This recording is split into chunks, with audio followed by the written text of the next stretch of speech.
Lotus reality and agro farming వారు premium farm land projects మన పొలం ఫేజ్ 1, 2 మరియు 3 కంప్లీట్ చేసుకొని మన పొలం phase 4 Wasar village at Narayana Khed లో ఆగస్టు 15 ఇండిపెండెన్స్ డే రోజు గ్రాండ్ లాంచ్ చేయడం జరుగుతోంది. లాంచింగ్ మరియు ఇండిపెండెన్స్ డే సందర్భంగా 5 గుంటాస్ ల్యాండ్ అవుట్ రేట్ లో బుక్ చేసుకున్న వారికి 1,50,000 రూపాయల డిస్కౌంట్ తో పాటు 2 గ్రాముల గోల్డ్ ఫ్రీగా ఇస్తున్నారు. పూర్తి వివరాలకు సంప్రదించండి. ఓం మహాగణాధిపతయే నమః. ఓం గురుభ్యో నమః. ఓం శ్రీమాత్రే నమః. ప్రేక్షకులకి ఈరోజు మనం చెప్పుకోబోయే టాపిక్ ఏమిటి అంటే, మనకు చూడండి లైఫ్లో చాలా అంశాలు ఒక్కొక్కసారి ఏమవుతుంటుందంటే అది ఇంకా ఆగిపోయినట్టుగా ఉంటుంది లైఫ్లో. అది మన పర్సనల్ ఎదుగుదల కానివ్వండి, ధన సంబంధించిన విషయం కానివ్వండి, లేనట్లయితే పిల్లలకు కొంతమంది చదువుకు సంబంధించిన విషయం కానివ్వండి, అదేవిధంగా వివాహం కావచ్చు, ఉద్యోగం కావచ్చు, వ్యాపారం కావచ్చు, స్ట్రక్ అయిపోయినట్టుగా ఉంటుంది. అసలు 12 లగ్నాల వాళ్ళకి ఇది ఎందుకు జరుగుతుంది, దీనికి పరిహారం ఏమిటి, దీనికి ఏమైనా రాహుకేతు సంబంధం ఉంటుందా అనేటువంటి అనేకమైన అంశాలు, అదేవిధంగా ఇక్కడ జాతకం ఉంటే ఓకే, మరి జాతకం లేనటువంటి వారు ఇలా ఆగిపోయినప్పుడు అసలు ఏం చేసుకోవాలి అనేటువంటి విషయాలు చెప్తుంది. నేనైనప్పటికీ కూడా చెప్పిస్తుంది సాక్షాత్ లలిత అమ్మవారిగా భావిస్తూ ఒక్కొక్క లగ్నం తెలియని వారి రాశి నుంచి మనం చూసుకుందాం. మిథున లగ్నము, మిథున రాశి. మీకు పర్టికులర్గా ఈ సర్పదోషం నేను మీకు ఇందాక చెప్పాను ఏమిటంటే, సర్పదోషం అనేటువంటిది ఎక్కువగా ఏ రాశుల్లో పనిచేస్తుంది అంటే, మీ లగ్నం నుంచి మిథునం నుంచి 3వ స్థానమైన 3వ స్థానంలో అంటే రవి యొక్క రాశుల్లో అంటే కుజుడి యొక్క రాశుల్లో 6, 11 స్థానంలో ఎక్కువగా మీకు ప్రభావం చూపిస్తూ ఉంటుంది. 3వ స్థానంలో మీకు ఉదాహరణకి రవి వెళ్ళి అక్కడ కూర్చున్నాడు అంటే వేరే కాంబినేషన్స్ ద్వారా వస్తుంది అనుకోండి. అది ఏ కాంబినేషన్ ఉందో ఆ కాంబినేషన్కి సంబంధించినటువంటి గ్రహారాధన చేయాలి, ఏ స్థానంలో ఉందో. బట్ నేను మీకు బేసిక్గా చెప్తున్నాను. ఇక్కడ మీకు ఉదాహరణకి రాహు వెళ్ళి రవి రాశిలో కూర్చున్నాడు, అది 3వ స్థానమైంది మిథున లగ్నాత్. అప్పుడు మీరు ముఖ్యంగా తీసుకోవాల్సిన జాగ్రత్త ఏంటంటే, మీ యొక్క తండ్రి గారితో లేదా తండ్రి యొక్క బంధువులతోని లేదా ఏదో ఒక గవర్నమెంట్ అగ్రిమెంట్స్ ఉంటాయి, అగ్రిమెంట్స్ చేసేటప్పుడు కాస్త జాగ్రత్తగా ఉండాలి. ఇక్కడే మీరు ఇరుక్కుంటారు లైఫ్లో. అలాగే అంటే ఒక్కొక్కసారి కొంతమందికి అది 4వ స్థానం అయింది అనుకోండి, అప్పుడు ఎడ్యుకేషన్ మీద చూపిస్తుంది. అయితే ఇక్కడ ఇంకొక విషయం ఏంటంటే, ఈ రాహు వెళ్ళి వృశ్చిక రాశి అంటే మీ లగ్నాత్ 6వ స్థానంలో ఉన్నాడు. అప్పుడు అప్పులు ఇవ్వడం ద్వారా ఇరుక్కుంటారు. లాంగ్ టర్మ్ అప్పు ఏదో ఎవరో తీసుకుంటారు, లేకపోతే ఇంకొక వేరే వాళ్ళ అప్పు కోసం వెళ్ళినప్పుడు మీరు మధ్యవర్తిత్వంగా ఉండి వాళ్ళకి ఇప్పించి మీ యొక్క హామీ మీద తర్వాత వాళ్ళు ఎగ్గొట్టడం వల్ల మిమ్మల్ని ఇబ్బంది పెట్టడం, ఇటువంటివి ఎక్కువగా జరుగుతాయి. అదేవిధంగా రాహు కనుక ఏకాదశంలో ఉన్నాడు అనుకోండి, అంటే 11th హౌస్లో ఉన్నాడు అనుకోండి. 11th హౌస్లో ఉన్నప్పుడు ఏమవుతుందంటే సర్వసాధారణంగా మీకు సర్వసాధారణంగా రాహు 6, 11 స్థానాలు మంచివని చెప్తారు, అందులో ఎటువంటి డౌట్ లేదు. కానీ కొన్ని లగ్నాలకి అది మంచి చేస్తూ ఒక తీవ్రమైనటువంటి విషయాన్ని కూడా ఇస్తూ ఉంటుంది. 6వ స్థానం సహజంగా రాహు కానీ కుజుడు కానీ కొన్ని పాపగ్రహాలకి ఏం చెప్తారు ఏమంటే, 6వ స్థానంలో పాపగ్రహాలు అంటే పరాక్రమం ఎక్కువ ఉంటుంది, శత్రునాశనం 100% అందులో డౌట్ లేదు. అందులో పర్టికులర్గా కుజుడు, రాహు లాంటి గ్రహాలు మరింత శత్రునాశనాన్ని ఇస్తాయి. కానీ ఇక్కడ ఇది సర్పదోషంతో కూడినటువంటి సంబంధం. అంటే ఏమిటి, శత్రుత్వాలను అనవసరంగా ఎక్కువ పెంచుకోకూడదు. 6లో కనుక మీకు రాహు ఉన్నాడు మిథున లగ్నానికి. మరి ఎలాగంటే శత్రువులు తగ్గాలి అంటే, ఒకటే మీరు దగ్గరలో ఉండే శివాలయానికి వెళ్ళి అక్కడ అభిషేకం చేయడం మీరు చేస్తూ ఉండడం, దుర్గా సూక్తం చదవడం చేస్తూ శత్రుత్వాలు తగ్గుతాయి. మరి లాభంలో ఉన్నాడు అంటారు, మంచిది అంటారు కదా, మరి ఇక్కడేమో సర్పదోషం కూడా ఉంది అంటే ఒకటే గుర్తుపెట్టుకోండి, మీకు లాభాలు వస్తాయి. ఎలా వస్తాయి, విదేశీ సంబంధంగాను, కొన్ని యాప్స్ మూలంగాను, లేదా ఆన్లైన్ ద్వారా మీరు చేసే బిజినెస్ వల్ల వస్తాయి, అందులో ఎటువంటి డౌట్ లేదు. కానీ ఇది కుజుడు యొక్క రాశుల్లో ఉన్నందుకు మీరు చేసే బిజినెస్లో తొందరపాటు నిర్ణయాలు, అగ్రెసివ్ నిర్ణయాలు ఎప్పుడైతే తీసుకుంటారో అక్కడ మీకు ఇబ్బంది అనేటువంటిది క్రియేట్ అవుతుంది. అంటే ఇక్కడ మీరు అర్థం చేసుకోవాల్సింది ఏమిటంటే, బిజినెస్లో ఉన్నాము, సహజంగానే మిథున లగ్నం అంటేనే బిజినెస్ ఉంటుంది, కొంచెం బాగా తెలివితేటలుగా ఉంటారు.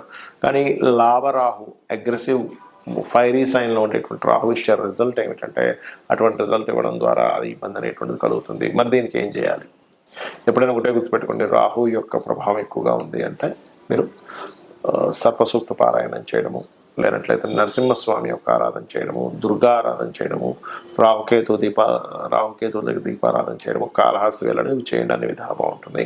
చాలామందికి లగ్నం కానీ రాశి కానీ నక్షత్రం కానీ తెలియదు. వాళ్ళు పుట్టినప్పుడు ఏ నక్షత్రం ఉందనేటువంటిది. మరి అలాంటి వాళ్ళు ఏం చేయాలి? ఇక్కడ మనకి వేదాల్లో చెప్పినటువంటి కొన్ని అద్భుతమైన అంశాలు నేను మీకు ఇప్పుడు షేర్ చేస్తాను. ఎవరికైనా కానీ గుర్తుపెట్టుకోండి, బాగా అసలు ముందుకు కదలట్లేదు అన్నప్పుడు వాళ్ళు ముఖ్యంగా సర్పసూక్త పారాయణం, అగ్నిసూక్త పారాయణం చేసుకుంటుండాలి. ఇది పారాయణం అంటే వినడం కానీ, లేకపోతే ఇంట్లో పారాయణం చేసి అభిషేకం చేయడం, ఇట్లా రకరకాలు ఉంటాయి, హోమం చేయడం. అంత చేయలేము అనుకునేటువంటి వారు చాలా సింపుల్ రెమెడీ ఒకటి చెప్తాను. మీకు దగ్గరలో ఆలయాలు ఉంటాయి, అందులో రావి చెట్టు ఉంటుంది. ఆ రావి చెట్టు కిందని సర్ప ప్రతిష్ఠ చేసిన ఉంటాయి. అక్కడికి వెళ్ళి చక్కగా మీరు ఒక చెంబులో, అది రాగి చెంబు కానివ్వండి, స్టీల్ చెంబు కానివ్వండి, ఏదైనా చెంబు కావచ్చు, దాంట్లో వాటర్ చక్కగా నిండుగా పోసుకొని అందులో పసుపు, గంధము, ఇంకా ఎక్కువగా తీవ్రంగా ఉంటే కొంత కుంకుమ కూడా వేసి ఆ చెంబును పట్టుకొని ఆ రావి చెట్టు చుట్టూ ప్రదక్షిణం చేయండి. ప్రదక్షిణం చేసి దాని తర్వాత ఆ నీటిని ఆ మొదల్లో, రావి చెట్టు మొదల్లో వేయచ్చు, లేదా అక్కడ ఏదైనా సర్ప ప్రతిష్ఠ చేస్తున్నట్లయితే వాటి మీద కూడా వేయవచ్చు. దీంతో పాటు ఇంకొక పని చేయాలి. ఏమిటది అంటే, ముఖ్యంగా 4 గ్రహాలు ఏమిటవి? కర్మకారకుడైనటువంటి శని భగవానుడు, అంటే మన కర్మ బట్టే కదా ఇట్లా ఉంది పరిస్థితి, కాబట్టి కర్మకారకుడైనటువంటి శని భగవానుడికి, మరియు కుజుడికి, కుజగ్రహానికి, రాహువు, కేతువు, ఈ 4 గ్రహాల దగ్గర దీపారాధన చేయండి. అలా కాదండి, నా పర్సనల్ చార్ట్ పరంగా ఇలా ఉంది కాబట్టి ఆ ఫలానా గ్రహానికి, that is different. Me personal chart ఉంటే మీ పర్సనల్ చార్ట్లో అసలు ఏ ప్లానెట్ అక్కడ రిజల్ట్స్ ఇస్తుంది, దానికి దానం చేయాలా, చాంటింగ్ చేసుకోవాలా, లేనట్లయితే దానికి సంబంధించినటువంటిది ఏదైనా ఫుడ్. కొన్నిసార్లు ఎలా ఉంటుందంటే, సన్ బాగా పాడైపోయాడు, ఎక్కువ గోధుమలు తింటుండడం వల్ల ఎక్కువ ఇబ్బంది వస్తూ ఉంటుంది. అట్లా ఒక్కోసారి రెడ్ కలర్స్ వేసుకోవడం వల్ల, ఆరెంజ్ కలర్స్ వేసుకోవడం వల్ల ఇబ్బంది వస్తూ ఉంటుంది. ఆ రకంగా ఏంటంటే, ఒక ప్లానెట్ పాడయ్యాడు అనుకోండి, మీ జన్మజాతకంలో చిన్న ఎగ్జాంపుల్ చెప్తాను. సన్ పాడయ్యాడు, orange colour dresses important works వెళ్ళినప్పుడు వేసుకోకండి. ఇప్పుడు ఎట్లా అంటే, న్యాచురల్గా రెగ్యులర్గా వేసుకోవచ్చు. రెగ్యులర్గా ఇంట్లో తిరుగుతుంటాము, వేరే పనులకు వెళ్తుంటాం, అలాగే ఇంపార్టెంట్ అనే అగ్రిమెంట్, లేదా ఒక పెళ్లి చూపులు, లేనట్లయితే ఒక సంథింగ్, ఒక మాట్లాడుకోబోతున్నాం, ఒక డీల్ చేయబోతున్నాం, అలాంటప్పుడు సన్ పాడైతే ఆరెంజ్ వేసుకోకండి. అలాగే మూన్ పాడయ్యాడు, వైట్ కలర్ వేసుకోకండి. మార్స్ రెడ్ కలర్, మెర్క్యూరీ అంటే బుధుడు గ్రీన్ కలర్, మార్స్ అంటే కుజుడు, మెర్క్యూరీ అంటే బుధుడు. అదేవిధంగా గురువు క్రీమ్ ఆర్ ఎల్లోయిష్ కలర్స్ లేదా గోల్డెనిష్ కలర్స్, శుక్రుడు again white colour, Rahu cement colour అంటే యాష్ కలర్ అంటారు, కేతు మిక్స్డ్ కలర్స్లా ఉంటుంది, పువ్వులుగా. ఇవి ఎప్పుడు మీరు పర్టికులర్గా ఒక పని మీద, ఇది చాలా ఇంపార్టెంట్, లైఫ్లో నా లైఫ్ టర్న్ అవుతుంది ఇక్కడ అనుకునేటప్పుడు వెళ్ళినప్పుడు, మీకు ఫలానా ప్లానెట్స్ పాడైతే ఆ కలర్స్ వాడకండి. అదేవిధంగా ప్లానెట్ బాగుంటుంది కొంతమందికి, అంటే జూపిటర్ ఓన్ హౌస్లో ఉన్నాడండి, నాకు వీనస్ ఓన్ హౌస్లో ఉన్నాడండి, నాకు మూన్ ఓన్ హౌస్లో ఉన్నాడు, పాపగ్రహాల మధ్యలో లేడు, శుభగ్రహాల మధ్యలో ఉన్నా అంటాం. అలాంటప్పుడు ఇందాక నేను ఏవైతే అవాయిడ్ చేయమన్నానో ఆ కలర్స్ ఇంపార్టెంట్ టైంలో వేసుకోండి, అప్పుడు మీకు పాజిటివ్ జరుగుతుంది. ఇది పర్టికులర్గా గుర్తుపెట్టుకోండి. అలాగే ఇక్కడ ఏదో సర్పదోషం ఉందనో, లేకపోతే ఇంకోటి ఏదో ఎల్నాడు శని ఉందనో, లేకపోతే ఇంకోటి ఏదో ఉందనో, ఎక్కువగా దాని గురించి ఆలోచిస్తే తీవ్రంగా ఉండకండి. ఎందుకంటే ఈ గ్రహాలు అనేటువంటి మనుషుల మీద పగపట్టవు, గుర్తుపెట్టుకోండి. ఇది కేవలం మనం పాస్ట్ లైఫ్లో చేసుకున్న కర్మ.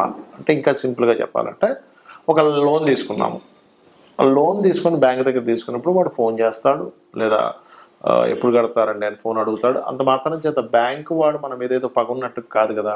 మీరు లోన్ తీసుకున్నారు, ఆ లోన్ కట్టమని అడుగుతున్నాడు బ్యాంక్ వ్యక్తి, మీరు కడతారు, క్లియర్. అలాగే పూర్వజన్మలో చేసినటువంటి మంచి కర్మలు ఉంటాయి, బ్యాడ్ కర్మలు ఉంటాయి, అందరికీ ఉంటుంది, భూమి మీద పుట్టిన ప్రతి ప్రాణికి ఉంటుంది. అలా ఆ కర్మ అక్కడికి వచ్చి మీకు ఈ కర్మ నువ్వు తీర్చుకో అంటుంది. అంటే అలాగా ఒక్కోసారి చిన్నపిల్లవాడికి వచ్చింది ఎడ్యుకేషన్ రిలేటెడ్ కర్మ బాగాలేదు, అప్పుడు ఆ ఎడ్యుకేషన్ రిలేటెడ్ సంబంధంగానే స్ట్రెస్ అవుతూ ఉంటాడు మాటికి. అలా కాకుండా వివాహ సంబంధించిన విషయం బాగాలేదు, వివాహం విషయంలోనే స్ట్రెస్ అవుతుంటాడు. అంటే ఏమిటి, నువ్వు స్ట్రెస్ అవుతూ దాని గురించి ఎక్కువ కష్టపడుతున్నావు అంటే సంథింగ్ కర్మ అక్కడ కనెక్ట్ అయింది. ఇక్కడ మేజర్గా కొన్ని చెప్పాలంటే, వివాహం అవ్వట్లేదు, మీరేం బాధపడక్కర్లేదు. వివాహానికి సంబంధించిన ఒక మంత్రం, ఓం కామేశబద్ధ మాంగళ్య సూత్ర శోభిత కందర. లేదంటే బిజినెస్ సక్సెస్ అవ్వట్లేదు, ఓం ఇంద్రగోప పరిక్షిప్త స్మరతూనా భజంగికాయే నమః. అలా కాదండి, జాబే రావట్లేదు నాకు అని అనుకుంటే గనక మీరు చేయవలసింది ఓం మాణిక్య మకుటాకార జానుద్వయ విరాజితాయే నమః చేసుకోవచ్చు, లేదా ఓం శ్రీమాత శ్రీ మహారాజ్ని శ్రీమత్ సింహాసనేశ్వరి నమః చేసుకోవచ్చు. ఇంకొంతమందికి హెల్త్ ఇబ్బంది ఉంటుంది, అంటే వారికి ఓం సర్వవ్యాధి ప్రశమని సర్వమృత్యు నివారణి అగ్రగణ్య అచింత్య రూప కలికల్మషనాశిని నమః చేసుకోవచ్చు. ఇలాగా ఒకటి రెండు కాదు, మనకి లలితా సహస్రనామాలలో అనేకమైనటువంటి నామాలు, ఒక్కొక్క నామం ఒక అద్భుతం. అక్కడ చెప్పాలంటే మీరు ఎప్పుడైతే చాంటింగ్ చేస్తూ ఉంటారో, ముఖ్యంగా లలితా సహస్రనామాలకి పాపాన్ని దగ్ధం చేసేటువంటి శక్తి ఉంది. మనం ఏ మంత్రం చేస్తున్నామో దానికి పాపాన్ని దగ్ధం చేసే శక్తి ఉండదు అంత తొందరగా, కానీ లలితాసహస్రనామాలకి ఎక్కువగా ఉంటుంది. లలితాసహస్రనామాలు చేసుకోవడం ద్వారా, సూర్య నమస్కారాలు చేయడం ద్వారా, ఏదైనా ఆలయానికి వెళ్ళి అక్కడ మీరు ఏదైనా సేవ చేయడం ద్వారా ఖచ్చితంగా దగ్ధం అవుతుంది. కాబట్టి చేయండి. అలాగే దీంతో పాటు మరొక విషయం ఏంటంటే, మీకు ఏ ప్లానెట్ అయితే పాడైందో బాగా, ఏ రోజుల్లో అయితే మీకు ఎక్కువ ఇబ్బందులు కలుగుతున్నాయో ఆ రోజులు పర్టికులర్గా ఒంటిపూట ఉండండి. అంటే ఒంటిపూట అంటే తెలుసు కదా మీకు, పొద్దున్న తినకుండా మధ్యాహ్నము సాయంత్రము తింటుంటారు కొంతమంది. కానీ ఉపవాసం, కంప్లీట్ ఉపవాసం మాత్రం మీరు ఏకాదశి రోజు మాత్రమే చేయండి. శాస్త్రాల్లో మనకి ఏకాదశి ఉపవాసం వల్ల విష్ణువు ఆ ఉపవాసానికి సంబంధించినటువంటి తీసుకొని మనకి ఈ రోగ సంబంధించినవి రాకుండాను, రుణ సంబంధించినవి రాకుండాను, శత్రు సంబంధించినవి రాకుండాను ఆపుతూ ఉంటాడు ఆయన. అంటే రోగ శత్రువులు తగ్గుతారు ఏకాదశి ఉపవాసం చేస్తే. దాని మీద ఒక వ్యక్తి జపాన్లో రీసెర్చ్ కూడా చేసి ఇలా రోగాలు తగ్గడానికి ఉంది అని చెప్పడం కూడా జరిగింది. మనం సో దాన్ని ఎంత పాటిస్తే అంత మంచిది. అదేవిధంగా ఇక్కడ మరొక విషయం ఏంటంటే, మీరు ఏదైనా ఒక మంత్రం చేసేటప్పుడు చాలామంది నన్ను అడుగుతూ ఉంటారు, ఏమండి మీరు ఇప్పుడు ఈ మంత్రం చెప్పారు ఎంతసేపు చేయాలి? మినిమం 40 to 45 మినిట్స్ ఖచ్చితంగా చేయాలి. చాలామంది ఏం చేస్తారంటే కౌంటింగ్ చేసుకుంటూ ఉంటారు. కౌంటింగ్ చేసుకోకుండా అంతగా మీకు జపమాలతో చేయాలి అనుకుంటే పగడపు జపమాల దాచిపెట్టుకొని, అంటే బయటికి ఓపెన్గా పెట్టుకొని చేయకూడదు, ఏదైనా లోపల పెట్టుకొని జపమాల చేయాలి. పగడపు మాలతో చేస్తే తొందరగా ఫలితం కూడా వస్తుంది జపమాల. సో ఇది చేయండి. మీకు పర్టికులర్గా మీరు ఏదైతే ఈ ఇబ్బందులతో ఉన్నారో ఆ ఇబ్బందులతో ఉన్నానని మాటిమాటికి చాంటింగ్ చేయకండి. ఈ ఇబ్బందుల నుంచి నేను ఈ రకంగా బయటపడతాను అని ఫీల్ అవ్వండి. ఇబ్బందులతో ఉన్న ప్రతి వ్యక్తి చేసే మెయిన్ మిస్టేక్ అదే, అమ్మో ఇబ్బందుల్లో ఎలాగ అనుకుంటారు కాదు. ఈ ఇబ్బంది ఇలా క్లియర్ అవుతుంది, ఈ మార్గంలో క్లియర్ అవుతుంది, నేను ఇంత మెంటల్గా ఇంత స్ట్రాంగ్గా ఉంటే క్లియర్ అవుతుంది, నేను ఈ దేవతా స్వరూపాన్ని పట్టుకుంటే అవుతుంది, నేను ఇంత వర్క్ చేస్తే అవుతుంది. ఈ పాజిటివ్ దీంట్లో వెళ్ళండి, ఖచ్చితంగా అన్ని విధాలు బాగుంటుంది. ఆ అమ్మవారి యొక్క అనుగ్రహం కూడా మీకు పరిపూర్ణంగా కలగాలని మనస్ఫూర్తిగా కోరుకుంటూ శ్రీమాత్రే నమః.